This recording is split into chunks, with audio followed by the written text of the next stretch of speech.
Kukina tokhaiba lengak talibasi kadai fawba hak leirabage. Kuki singi lining oiraba apamba, kuki singi asauba, loiba naidraba aningba apamba adudi makoi asi Manipurgi yelhomi indigenous people ni hainaba honaba. Maram ama natraga maram khara aranba semjin sajinba khara pisilaga honaba asini. Makoina yelhomi ni hainabagi honariba sing asigi saruk khara palabada. Lepa leitana Manipurgi wangmadagi makoigi oiba marongi mingthonjinba amasung ahangba mi tadaba chingkhong chinga. Ching amasung tampaki oiba lamchingda khunda handuna state asigi demography da chauna akaiba thohanba lamgi maming nauna thonjinba lamgi maming onthoklaga makhoigi oiba londa ama thonjinba asina chingbani. Kuki gi aims makhoigi amata oiba pandamdi Kuki homeland Kuki state ama sembani amadi makhatana lam chauthokpani anauba lam tampaki amasung chingi lamchingda paisa piduna leisinba amasung pidana lamhang ching khopchinbani. Kuki singna Manipurgi lamgi chada humdrama thoidi thongna fana makhoigi lamni haiduna opium thaduna paisa tanba ngamli aduga Manipurgi organization amatana Kuki singi demand asibu yade lali haina mapan thokna haiba ngamdri hanagum marup mapangi machin manawgi mawongda nungsiba utuna natraga kiduna leiri. Kuki gi misang changli Federations of Haumi International Mitai Forum amasong organization khara natana Kuki singi lam launaba changchilakliba khongthang asibu yaningdaba utuna makhau pongna lawba ngamdri amadi mitai sing tariba lam asi sumnatagi sada ahumuktani haujikti sada 2.8 ta ngaire haibasi fawba khangamloi adubu lairik laisu haibasing khara amadi CSO khara nadi Kuki singi maram chadaba dimanasi tingnanaba tawgani. Karigumba Bharat lengakna device and rule gi thawrang kanglup amabu pelhannabagi aduga amagina sohannabagi thabak chathaduna leirabadi kanglu maselgi lan thohalaga arepa natraga aroiba asigi waroisin oigani. Kuki gi michangchangba kayaga mitai maselnasu hanahangani. Homestead tanbada changba maru oibasing homestead ama tanbada changba maru oiba maram ahum lei ahanbada race and tribe yelhomi indigenous people oigadabani anisubada makhoi puna haibadi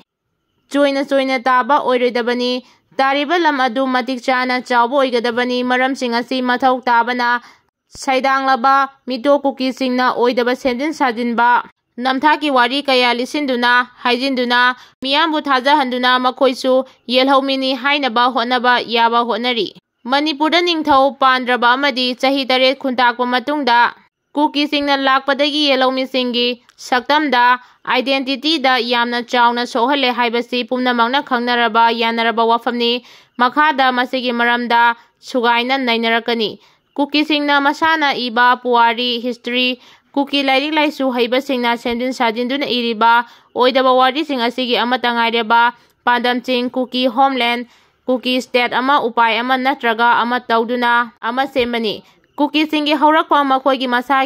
masada yaujaba gunching amasung thajaba thajadabagi chang maram chatnainaba thamoi sengna miyamna lairik laisu haibasing maruoina puwari nainabasing historian ukil ching leibak ningbasing civil society sing pumnamakta Kuki singna Manipur amadi north east da hek lakhibadagi oiraklibasing kupsinna yengsinaba mathau tai haijaningi. Makhoina tawraklibasing asi jati masel khananaba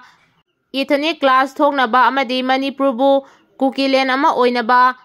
onthoknaba thawrangni soidraba cheksinaba amadi haina lawgadabani amadi karigumba thorakpa tarabadi cheksin haudabadagi mai chakpagumna achauba lan mai chakpada kanbada waba maihau langpo ama oigadoribani. Karigumba Kuki singna makhoigi lining oiriba Kuki homeland ama semagi mangalasi mai pakrabadi kari oirakpa yabagi haibadu nainaba mathau tari. Maru oina Kuki sing asi kanano karama matamda Manipurda laki makhoi kaya yamna Manipurda leiri makhoi chumna nganglibra amadi tawribra kanabu Manipurgi yelhomi asengba oibage karigidama mitai amasung naga singna Kuki gi masak miyamda khanganba karigi pamlibano asina chingba. Makhada asengba wari sing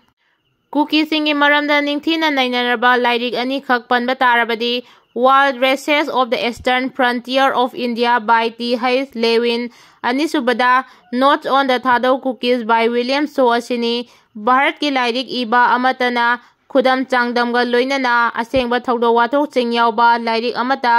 ꯐꯣꯡꯈꯤꯗ꯭ꯔꯤ ꯍꯥꯏꯕ ꯌꯥꯏ꯫ ꯑꯍꯥꯟꯕꯒꯤ ꯂꯥꯏꯔꯤꯛꯀꯤ wild recess of the eastern Frontier of India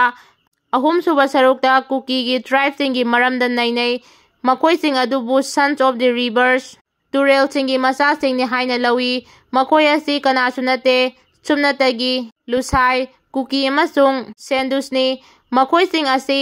ꯈ꯭ꯌꯣꯊꯥ ꯍꯥꯏꯕ ꯇ꯭ꯔꯥꯏꯕ ꯑꯗꯨꯗꯒꯤ ꯍꯦꯟꯅ ꯁꯥꯊꯤꯕ ꯀꯥꯡꯂꯨꯞꯁꯤꯡꯅꯤ꯫ ꯈ꯭ꯌꯣꯊꯥ ꯍꯥꯏꯕ ꯇ꯭ꯔꯥꯏꯕ ꯑꯁꯤ ꯇꯁꯦꯡꯅ ꯇꯝꯊꯤꯕ, ꯁꯥꯍꯤꯡ ꯆꯥꯕꯒꯤ ꯁꯥꯖꯠ-ꯆꯦꯟꯕ, ꯁꯚ꯭ꯌꯇꯥꯒꯤ ꯆꯥꯎꯈꯠꯄꯒꯤ ꯃꯉꯥꯜꯒꯤ ꯑꯣꯟꯅ-ꯇꯩꯅꯕꯗ ꯂꯩꯕ ꯃꯤꯑꯣꯏ ꯃꯄꯣꯛ ꯑꯣꯏꯕꯒꯤ ꯃꯑꯣꯡ ꯃꯇꯧ, ꯅꯨꯡꯉꯥꯏꯕ-ꯌꯥꯏꯐꯕ ꯈꯦꯟꯅꯕ ꯉꯝꯗ꯭ꯔꯕ ꯃꯤꯑꯣꯏ ꯀꯥꯡꯂꯨꯞꯅꯤ꯫ ꯃꯊꯛꯀꯤ ꯂꯥꯏꯔꯤꯛ ꯑꯁꯤꯒꯤ ꯑꯍꯨꯝꯁꯨꯕ ꯁꯔꯨꯛ ꯑꯁꯤꯗꯒꯤ ꯃꯃꯥꯡꯉꯩꯒꯤ ꯃꯇꯝꯗꯒꯤ ꯍꯧꯅ ꯑꯉꯝ-ꯑꯊꯧꯁꯤꯡꯅ ꯄꯥꯛ ꯁꯟꯅ ꯀꯥꯆꯤꯟ ꯀꯣꯏꯌꯥ ꯁꯤꯟꯊꯨꯡꯅ ꯆꯠꯇꯨꯅ ꯊꯤꯖꯤꯜꯂꯒ ꯐꯪꯍꯟꯈꯤꯕ ꯃꯤꯑꯣꯏꯁꯤꯡꯅꯤ꯫ ꯈꯨꯟꯅꯥꯏꯒꯤ ꯄꯨꯟꯁꯤ ꯃꯑꯣꯡ ꯃꯈꯣꯏꯅ ꯁꯥꯎꯊ ꯏꯁꯠ ꯑꯦꯁꯤꯌꯥꯒꯤ ꯂꯝꯗꯝꯗ ꯂꯩꯔꯝꯕꯒꯤ ꯃꯔꯝꯗ ꯃꯔꯤꯛ ꯆꯨꯝꯅ ꯏꯔꯝꯕ ꯂꯥꯏꯔꯤꯛꯅꯤ꯫ ꯂꯥꯏꯔꯤꯛ ꯑꯁꯤ ꯀꯥꯟꯅꯕ, ꯏ-ꯄꯥꯎꯒꯤ ꯄꯨꯀꯩꯅꯤ꯫ ꯅꯝꯊꯥꯛ ꯇꯧꯕ, ꯃꯤꯅꯝꯕ, ꯈꯨꯗꯣꯡꯆꯥꯕ ꯂꯧꯕ ꯍꯩꯕ, ꯁꯥꯍꯤꯡ ꯆꯥꯕꯒꯤ ꯁꯥꯖꯠ ꯑꯣꯏꯕ ꯀꯨꯀꯤꯁꯤꯡ, ꯇꯨꯀꯠꯆꯅꯤꯡꯉꯥꯏ ꯑꯣꯏꯕ, ꯇꯥꯕꯗ ꯎꯕꯗ ꯍꯪꯒꯣꯏꯅꯤꯡꯉꯥꯏ ꯑꯣꯏꯔꯕ ꯀꯨꯀꯤꯁꯤꯡꯒꯤ ꯁꯥꯖꯠꯀꯤ ꯃꯔꯝꯗ ꯅꯤꯡꯊꯤꯅ ꯃꯌꯦꯛ ꯂꯥꯅ ꯏꯕ ꯂꯥꯏꯔꯤꯛꯇꯤ ꯅꯣꯠꯁ ꯑꯣꯟ ꯗ ꯊꯥꯗꯧ ꯀꯨꯀꯤꯁ ꯕꯥꯏ ꯋꯤꯂꯤꯌꯝ ꯁꯣꯅꯤ꯫ ꯂꯥꯏꯔꯤꯛ ꯑꯁꯤꯒꯤ ꯂꯃꯥꯏ ꯴꯵ꯗꯒꯤꯅ 50 ꯐꯥꯎꯕꯗ ꯏꯔꯤꯕ ꯑꯁꯤꯅ ꯀꯨꯀꯤꯁꯤꯡꯒꯤ ꯃꯔꯝꯗ ꯃꯨꯟꯅ ꯁꯦꯡꯅ ꯈꯪꯕ ꯉꯝꯂꯒꯅꯤ꯫ ꯍꯥꯏꯔꯤꯕ ꯊꯕꯛꯁꯤꯡ ꯑꯁꯤ ꯃꯈꯣꯏꯅ ꯃꯅꯤꯄꯨꯔꯗ ꯂꯥꯛꯄꯗꯒꯤ ꯊꯣꯛꯈꯤꯕ ꯃꯥꯟꯅꯕ ꯊꯧꯗꯣꯛ ꯀꯌꯥ ꯑꯃꯁꯨ ꯂꯩꯈ꯭ꯔꯕꯅꯤ꯫ ꯃꯤꯅꯤꯁꯇ꯭ꯔꯤ ꯑꯣꯐ ꯍꯣꯝ ꯑꯦꯐꯤꯌꯔꯁꯅ ꯉꯁꯤ ꯊꯣꯛꯄ ꯆꯦꯔꯣꯜꯒꯤ ꯃꯇꯨꯡ ꯏꯟꯅ ꯄꯨꯂꯤꯁ ꯁ꯭ꯇꯦꯁꯟ 18 ꯈꯛ ꯅꯠꯇꯅ ꯃꯅꯤꯄꯨꯔꯒꯤ ꯀꯥꯆꯤꯟ ꯀꯣꯏꯌꯥ ꯁꯤꯟꯊꯨꯡꯅ